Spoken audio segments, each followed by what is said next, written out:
Gipasalig sa National Police Commission kon Napolcom 11 ang hugot nga pagprotekta niini sa integridad sa kapulisan uban ang striktong pagpatuman og disiplina batok sa mga badlungon nga pulis. Kini ang gibutyag ni Napolcom 11 Acting Assistant Regional Director Attorney Ralph Mendoza diin pinasikat sa gihimong pagpamusil sa usa ka police patrolman sa Digos City, Davao del Sur. Giklaro niini nga adunay mga laka nga ginahimo ang ahensya batok sa mga gikareklamong pulis isip kabahin sa pagmintinar sa integridad sa kapulisan.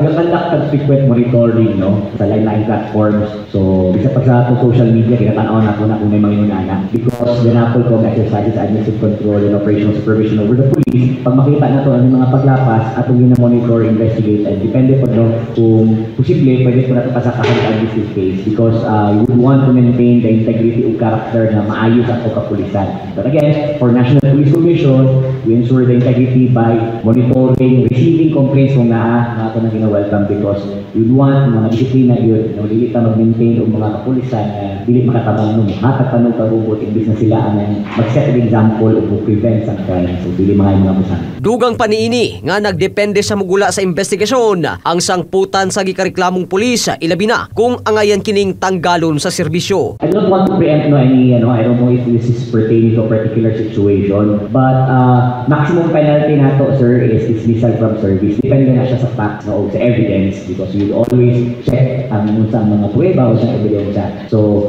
ang pinaka-worst case din is pwede matanggal sa trabaho, pwede ma-demote, pwede ma-suspend. Again, depende sa facts o depende sa ebidensya ng kapulisan. Kahinungduman nga pasado alas 8:30 sa milabayng gabi sa Digos City, Davao del Sur, dihang gideklarang dead on the spot ang usa ka Mel Joy Basilgo de la Peña human kini gipaulanan og bala sa iyang hubog nga kapuyo kinsa nasayrang usa ka aktibong police patrolman sa Hagonoy Municipal Police Station tungod lamang sa ilang init nga panaglalis. Nasayran nga samdan usab ang inahan sa biktima rason nga subay sa updated report sa Digos City Police Station pasakahan ang suspect og kasong homicide og frustrated homicide. Mga katropa, aron kanon kitang healthy mag-Xanthone Vitamin C alang sa nagkayusang Pilipino para sa Pilipinas. Katropang Marvin Ebano, XFM News.